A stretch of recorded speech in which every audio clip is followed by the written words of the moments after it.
AIMIM नेता अख्तरुल इमाम ने लोकसभा चुनाव को लेकर बयान दिया है। उन्होंने कहा कि हम आधी सीटों पर गैर मुस्लिम उम्मीदवार को देंगे। उन्होंने तंज कसते हुए कहा कि बीजेपी को कामयाब नहीं होने देंगे। बार बार गुजारिश की, बहुत सारी हमारी जो मुस्लिम संगठन है, मुस्लिम तंजीमें हैं, इन लोगों को भी यह खदशा रहता था कि हमारे आने से सेकुलरों का बिखराव होगा।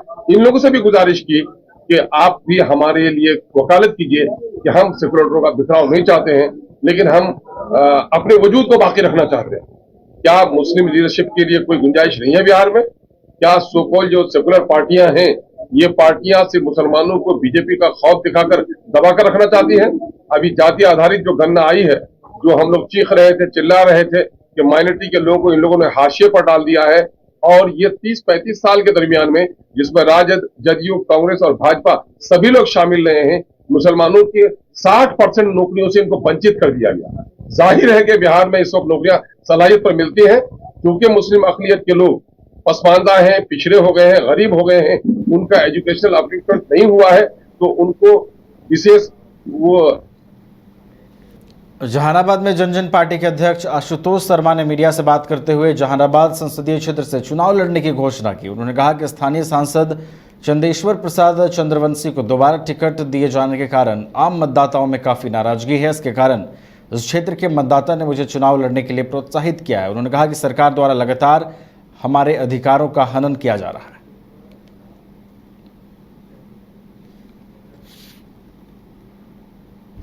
सर, मुख्य उद्देश्य यही है कि यहाँ पर जो जहानाबाद हमारी परंपरागत सीटें थी, जिसको एक षड्यंत्र के तहत जिस प्रकार से पूर्व में वैशाली को, मुजफ्फरपुर को, पाटलिपुत्रा को, मोतिहारी को, महाराजगंज को बारी बारी से हमारी ये सीटें, परंपरागत सीटें हमसे छीन ली गई, और पिछले 2 बार से जहानाबाद भी हमसे छीना जा रहा है। तो कल के डेट में आप कहेंगे अब नवादा भी छोड़िए, मुंगेर भी छोड़िए और बेगूसराय भी छोड़िए, तो 9 से आप 3 पर ला दिए, तो हम ऐसे ही मौन बने रहेंगे तो कल आप कहेंगे कि आपका कोई अधिकार नहीं बनता है। तो अब हम लोग मौन नहीं रहेंगे और अन्याय सहकर अन्याय देख कर सह जाना ये महादुष्कर्म है, और न्यायार्थ अपने बंधु को भी दंड देना धर्म है।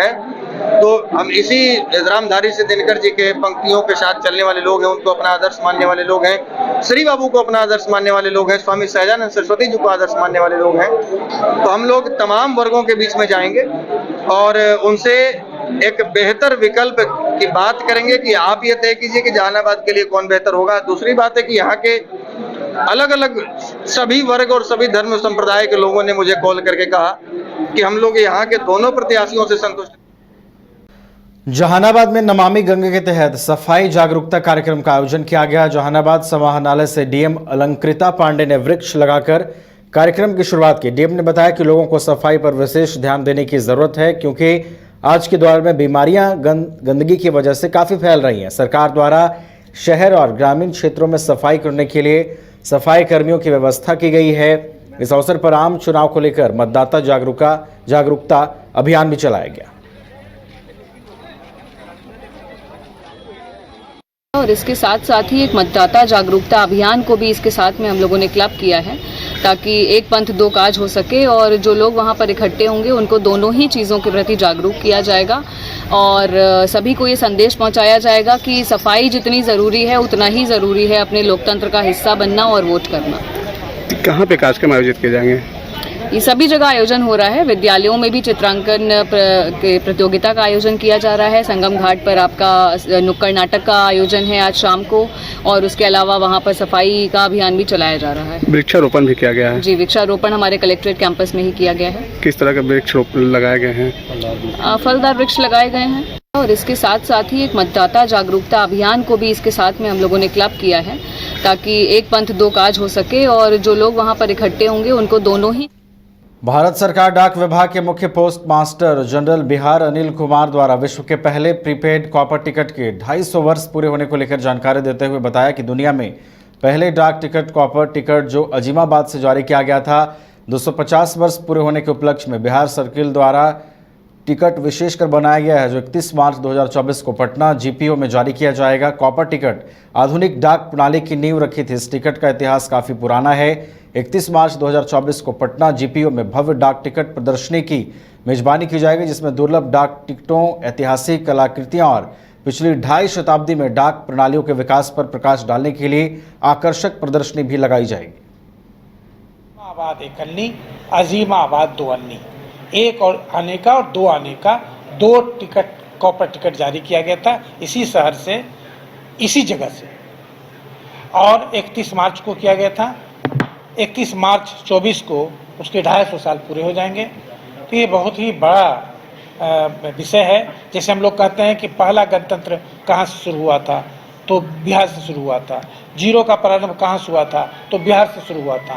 ऐसे कितने गौरवपूर्ण बात बिहार से जुड़ी हुई है।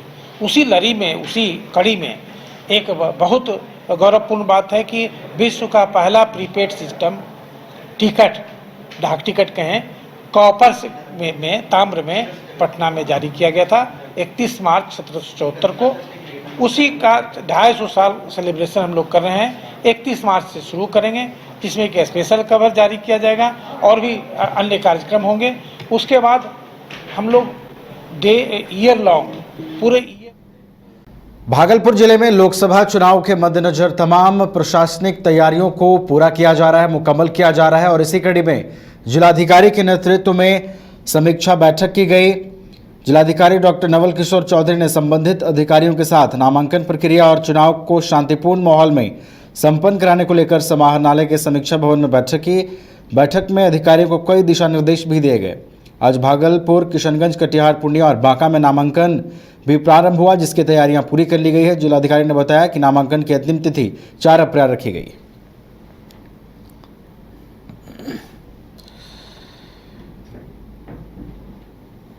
है क्या-क्या करना है, क्या नहीं करना है, किनको दिखवा करके अभी की बैठक सभी कोषांग जो खास करके निर्वाचन कार्य में लगे हुए हैं उनके सभी पदाधिकारियों एवं वरीय पदाधिकारियों के साथ थी।